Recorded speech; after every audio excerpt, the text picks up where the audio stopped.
انت عارفة ان بيضة وكوباية دقيق هتعملي صنف حلويات حلو جدا، وبيتباع بره في المحلات بالكيلو، غالي قوي قوي قوي. لو ان هو كل مقاديره البيضة اللي قدامك وكوباية الدقيق.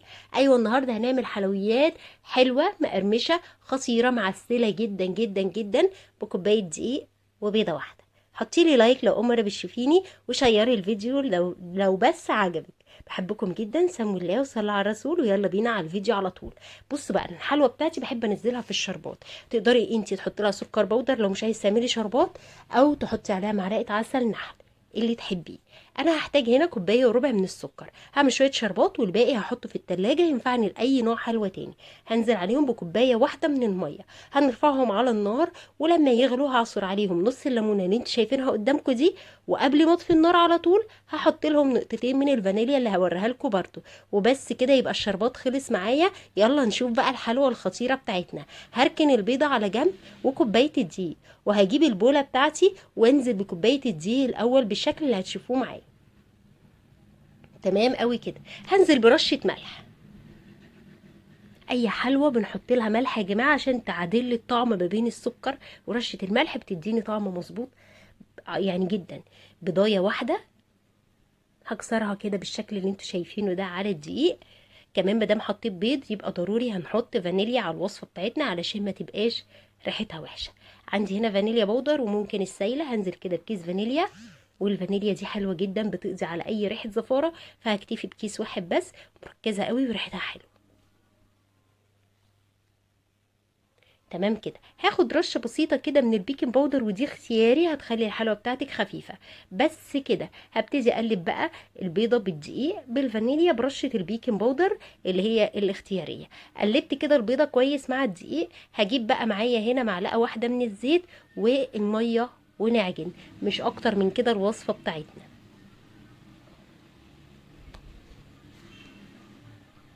نقلب بقى كده معلقة الزيت مع البيضة مع الدقيق، وننزل عليهم بشوية مية عاديين خالص من الحنفية، لان مفيش خميرة عشان احط مية دافية. وابتدي اعجن العجينة بتاعتنا لحد ما تلم. على فكرة هي بتاخد بتاع 3 4 معالق مية مش اكتر، لان هي كوباية دقيق واحدة وحطينا معلقة زيت مع البيضة، فخلاص هي محتاجة 3 4 معالق من المية. فما تزوديش المية قوي وانتي بتعجني. خلاص هبتدي اقلب كويس جدا او اعجنها مع بعض لحد ما تلم معايا الكوره بتاعت العجينه بتاعتنا.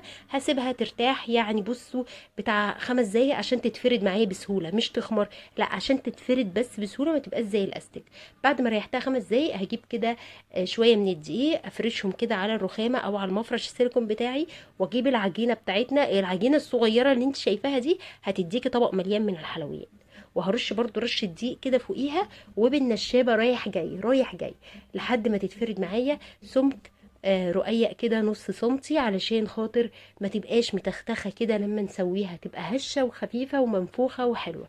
طيب احنا بنعمل ايه يا جماعه؟ يا ترى عرفتوا ولا لسه ما عرفتوش؟ قبل ما تكملي الفيديو، لو عرفتي انا بعمل ايه وقفي الفيديو واكتبي لي في الكومنت تحت انا بعمل ايه، وريني شطارتك. صح او غلط كملي معايا الفيديو للاخر عشان تشوفي اجابتك صح ولا غلط. واوعوا تخموني وتكملوا الفيديو وبعدين تكتبوا الكومنت، لا اكتبوه الاول وقولوا لي رايكم. فردت العجينه بتاعتي كده نص سنتي تقريبا رقيقه. هجيب قطاعه البيتزا او اي حاجه، سكينه، اي قطاع عندي، وممكن قطاعات البسكوت على فكره يا جماعه، وتروحوا مقطعين بيها العجينه بتاعتنا. وهبتدي بقى اقطعها شكل سمبوكسات كده بالشكل اللي انتوا شايفينه معايا. يعني اجيبها كده بالورب عشان تديني شكل حلو كده، شكل سمبوكسه حلو. طبعا كده خلاص اوريدي كلكم عرفتوا انا بعمل ايه. طبعا انا بعمل البغاشه. البغاشه من الحلويات الحلوه جدا والخفيفه واللي بترمي معاكي كميه كبيره ومقاديرها لا تذكر. بجد مقاديرها بسيطه جدا. هنروح بقى كده بالعجينه بتاعتنا بعد ما اتقطعت على البوتاجاز. هسخن زيت، وادي الشربات بتاعي برد وتقيل وحلو جدا. حطيته بس في بوله جنبي عشان اللي يطلع من الزيت ينزل على طول في الشربات. الزيت سخن كويس، هنزل بقى بالبغاشه بتاعتنا، وزي ما وريتك كده لو الحجم كبير بتقطعيه نصين. بصي شكل السمبوكسه خطير لما بيتنفخ، شايفه؟ حلوه جدا جدا جدا.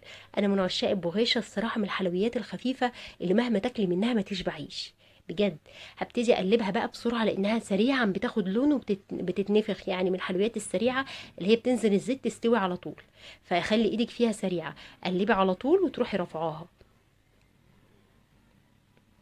اخدت لون حلو كده، نغطسها كده تقلبتين ونروح مطلعينها على طول على الشربات اللي احنا عاملينه. او لو مش عامله شربات يبقى تطلع تترش عليها سكر وتتاكل على طول، سكر بودره بتبقى خطيره برضو بالسكر البودره. خلاص هنزل بكل كميه البغاشه دفعه ورا دفعه لحد ما اخلص كل الكميه، وارجع اوريكم ادتني كميه بسم الله ما شاء الله. كوبايه الدقيق والبيضه رموا معايا كميه كبيره، و... ومعلقه الزيت، عشان ما حدش يقول لي ما انت حطيتي معلقه زيت وحطيتي رشه بيكنج باودر. بس هما دول، معلقه زيت، رشه بيكنج باودر، كوبايه دقيق وبيضه، مش اكتر من كده. هبتدي اصفيها بقى من الشيره او الشربات او القطر، وابتدي اطلعهم في اي طبق عندي. وممكن ما تكتفيش بكده، ترشي رشه جوز هند، رشه مكسرات تكون مفرومه. انا هكتفي بيها بالشكل ده. وممكن تديها رشه قرفه، القرفه مع الحلويات يا جماعه بتديها ريحه حلوه قوي. فانا هكتفي بالشكل اللي انتوا شايفينه ده، مش هحط حاجه اكتر من كده، يا دوب اصفيها من الشربات ونقعد نقرمش بقى. بجد جربوها هتدعولي، هتدعولي بجد، حلوه جدا. هستنى ارائكم وكومنتاتكم، بحبكم جدا. اوعي تنسوا اللايك والشير. سلام.